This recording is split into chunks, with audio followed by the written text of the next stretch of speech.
Well, we're back at it. It's 8:30 in the morning. Just get the kids to the bus. Big Fred's going to come with me over to the barn now.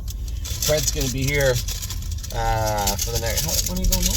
Friday. Friday? Yeah, Friday, no. So I have to go to Ohio this afternoon, so not a lot of time spent with Fred here in Ontario. Might be a good thing. I have to go over. Jason's gone away this week, so I'm training all the 3-year-olds and 2-year-olds tomorrow. That'll be a jam-packed day for our crew in Ohio. And today we're training all the babies in Ontario. So I'm going over, super excited. Today is the first training set back for Punch the Clock. Got a green light yesterday from both the surgeon and the veterinarian checking on her. She's been amazing since she almost died, to be honest. And I was going to go with her, but then Rito's lady, they said, has been acting up. So I'm going to go with Rito's lady, and James is going to go with Punch the Clock, which is perfectly fine. She just got to go around. I know I'm going to hear the same grumblings when I get over here. Oh, she's not ready to go in 250. She went like 5 times in 250 before anybody else did. And 250 for an athlete, especially one like her that's been jogging for a month now, 3 weeks now, not really a big deal. So, happy and excited about that. Was happy with some news yesterday. Now, I did talk to Dominic all week. He said that Unbeatable Kemp's been sound as a dollar. He never really did take a lame step. There was just that line, that faint line in his knee. Now, the vet looked at it again, said it's there. She goes, honestly, the way the bone remodels, that might not fill in. Like, you might always see that line there. You might know, is it old, is it new? She said, from my take on it, it has to be old. Simply because of the way it presents. He's not lame on it. It's there. You flex it. He's a little uncomfortable. You know, I banged my elbow. Now, you guys remember when I went down in that spill in the qualifier and I broke my ribs and broke my elbow, broke my wrist. So I banged my, you know what I banged my elbow on Mark's head. Yeah. That's what I did. Yes. On Mark's head playing water polo. And it's been killing me ever since. And I couldn't remember why, because there's a chip floating around there, I think. Just kind of dislodged, I would imagine. Not a doctor, but I assume that's what happened. And with these horses, you're going to see old injuries that sometimes get aggravated. And that's exactly the word she used, Dr. McKee, was aggravated. So we've been swimming him. We injected it with some medication to help him. Dominic said he's jogged 3 times, and since he got that report, jogged 3 times and swam twice. He's been good. If there's no heat in that knee, we'll probably opt to train him this weekend since the weather looks like it's going to be good. I think it's going to get a little bit colder on Saturday, but it's supposed to stay good. We've been so fortunate with the weather. I'm driving tomorrow in Ohio and training all the babies. Plus 20 tomorrow at Northfield Park. That's what the forecast says. Plus 20 in sun. February 27th. It's really hard to believe.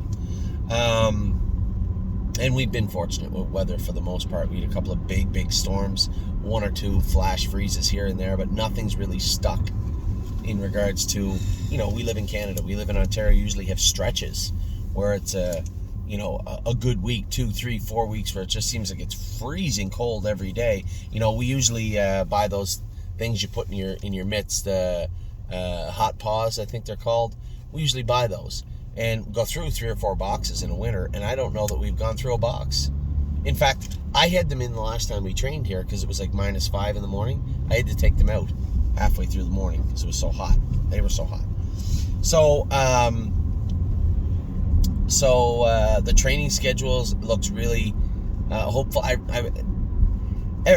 found myself saying, oh, it's my favorite time of year. This is a tough time of year all the time, depending on the week, the month. And this is a portion of the favorite parts of my year, is watching the babies start to progress, watching the sophomores start to train. It's a really interesting time of year, and looks like it's going to be a fun next 2 days for me anyway. Now, when it comes to other updates, we had JK Victory over to the vet on Monday. Nothing really found, just some old lingering things. Nothing out of the ordinary, nothing you wouldn't expect to find in a sophomore coming back. So he was all treated up. He should be, I assume, ready to go for Saturday. Now, I haven't checked in with Harry yet, but I assume ready to go Saturday.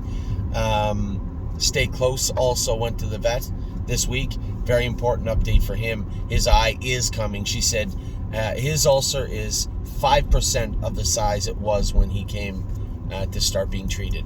So it looks like he's well on his way. She said Still an injury. You still have to treat it as such. You can work him a little bit, a little more workout in the wheel, she said. But what'll happen is when his heart starts pumping, he's a hyper horse anyway. But when his heart starts pumping, his blood pressure goes up, and you'll see that with discomfort in his eye. So keep an eye on that. You don't want to work him too much and start setting him back in regards to his healing in his eye. So there's going to be a little feeling out process over the next week.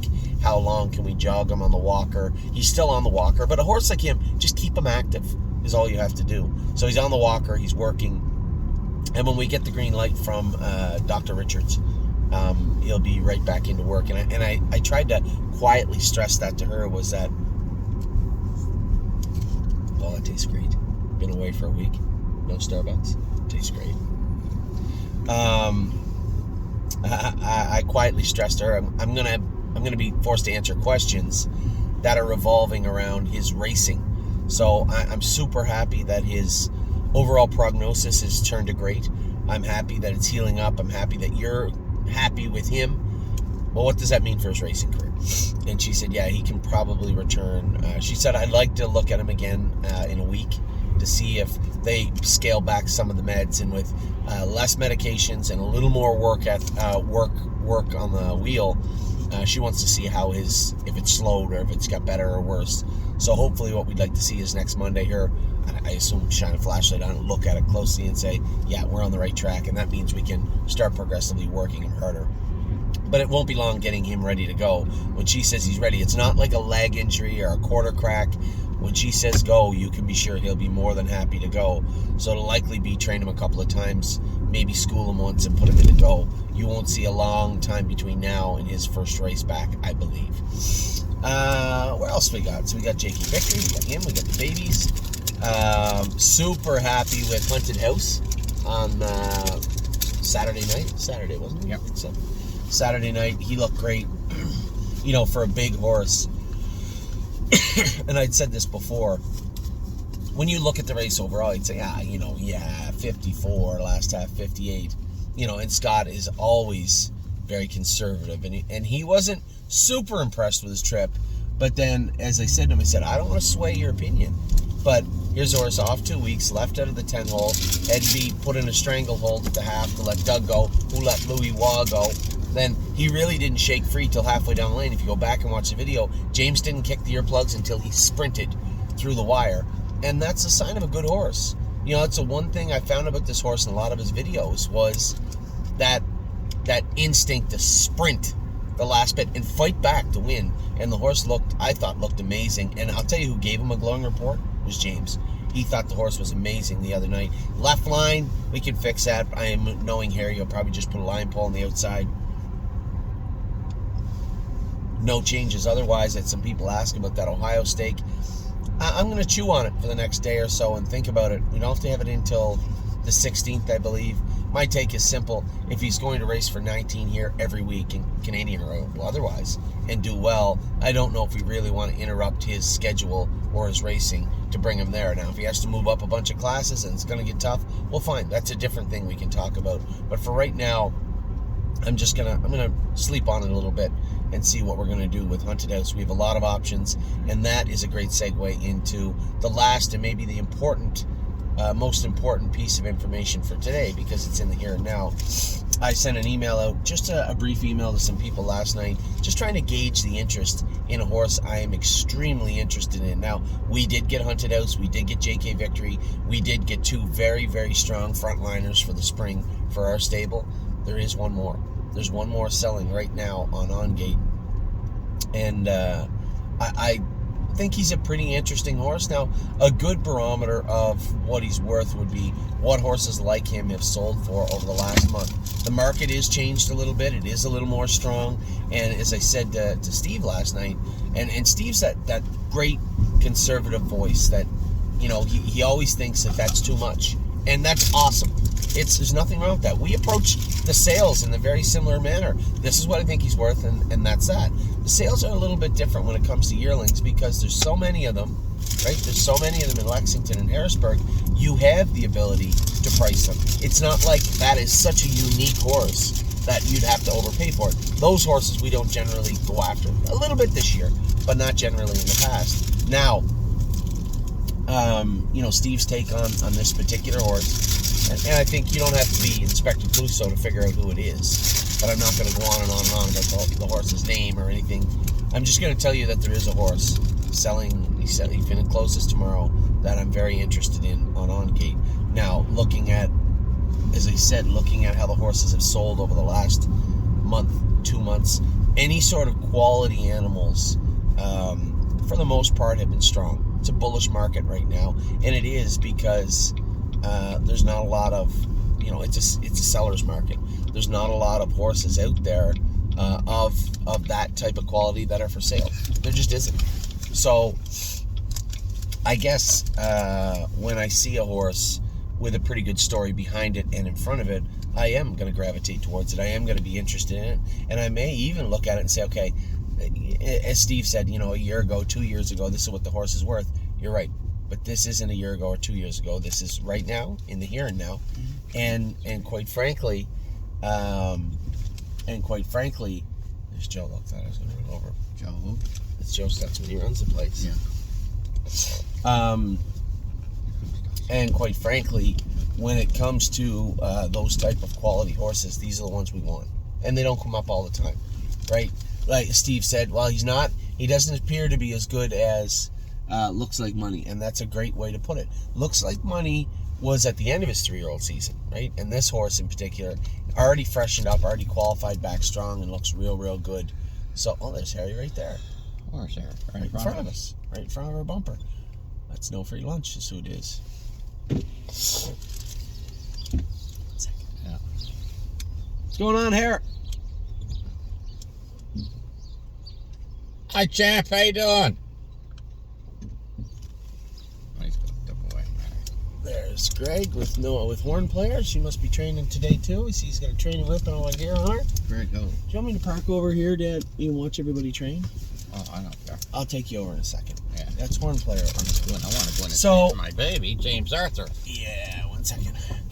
So, when it comes to a horse like this, I am very interested. I'm probably going to make a more particular video about this horse today, making my case why a horse like this would do very well in our barn. I guess I've given enough people enough information now. I think the horse's name is Yo Mister.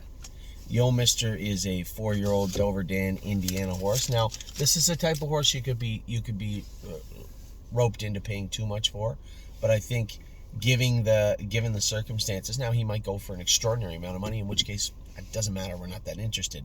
I'll give a little bit, but I'm not going to bend over backwards. So when it comes to a horse like him, 5 wins, which means he has a number of avenues to race in. We can touch on that a little bit more today. Just a good-looking qualifier. Odd gait, a little bit of an odd gait, but a good-looking horse. Looks like he's tall, carries his head a little bit odd. His videos were good. His earlier videos in June and July were extremely good. You could tell as he got to the end of the year, a little more tired, a little more laid back in his approach to racing, but been a good horse all through his 2022 season. $97,000 made. Now, as I said again to Steve, he's not nearly as good as on paper as the horse that was sold, Pondo Adventure. But Pondo Adventure was a very strong 3-year-old. These are 4-year-olds. It's a different ball game. That doesn't mean that you can give. I can't try and sell you more on this horse because he's a 4-year-old that is fresh and rested, and you might be better than this horse, that horse. None of that matters. There's a thin line right now between what he can do, what we want him to do, what we need him to do, what we hope he can do, and if we can navigate that river and get him to a place like, it wasn't that long ago when we bought Looks Like Money. There were people saying that maybe we paid too much for him, right? And we have that again with JK Victory and even Hunted House. We did pay, if not a seller's price, and absolutely on the border of it. And I think if we're going to put quality horses in our barn right now, at least, and we're buying them, raising them, and continuing to race them, but to put them in our barn right now, we may have to pay a seller's price for a little while, and that's just the way the market is. And that's not, that isn't me backing or walking back my statement of value, but it is understanding the way that horse racing is right now. And if we are going to put some quality horses in our barn right now, in February and March 2023, then we have to look at what the horses are worth right now and what we're willing to pay for them. Anyway, regardless to all of that, I'm very interested in the horse. I'm going to reach out to a number of you today. I already have quite a bit of him. Sold. at a price that I'm not going to tell you that, but a price that I've put on him, and I think he's worth a look. So I'll probably send that email out today to everybody. I'm happy with the response that I've got from some of our mainstays, some of the people that would take larger chunks of the horses. Are they interested in the horse? That really gives me a good barometer if we as a group are going to be interested in the horse. So that's where we're at right now. I'm going to get started. The babies are going on the track right now. I wish we had been able to drone today. Curtis had a meeting at Woodbine, so could not drone today, and is going away. So I asked him what options we have. He has to go to PEI and do the winter games. It's not much winter right now, but the winter game, how are they going to do the snowboarding and stuff if it's plus 10? They're making snow up the last week. Oh, really? Yeah. So, so we'll try and work that out with Curtis and see if we can't get that done. As far as tomorrow, it's short notice for Steve, but maybe we can. Maybe we can get it done. So with that, I'm going to let you guys go. I'm going to talk to you some more later on today. I'm going to head over to Ohio around 4 or 5 o'clock this afternoon, and then we will move on with the rest of the week. But great start to the week. Looks like money was fantastic last night. 52-4. James said there was some grumblings. Oh, they let the horse in the class. I said, well, hold on. Before you hear people complain about letting him in the class, one, we had to virtually ship Locatelli out of here after equaling the track record. Then he got beat up in 2 starts. We brought him back and rested him, all because they couldn't fill the open trot. So looks like money doesn't get in there last night. That class doesn't fill. It was a 6-horse field. So before any of the open trot and people complain, let it be known that we've already had this happen to us also. So happy to help them fill the class. But as you can imagine, I'm setting the table. Probably won't fill next week. So looks like money off a 52-4 mile, depending on, he's not going anywhere. He's not going to another jurisdiction. If he doesn't get in here in the next week or so, then we'll probably shut him down for 3-4 weeks and bring him back sharp as attack. Maybe that's best. Shut him down after a winner's circle photo. That'd be the best thing to do. Anyway, I will talk to you all soon. I hope you have a great day. It looks like it's going to be a wonderful day here in Ontario. Take care.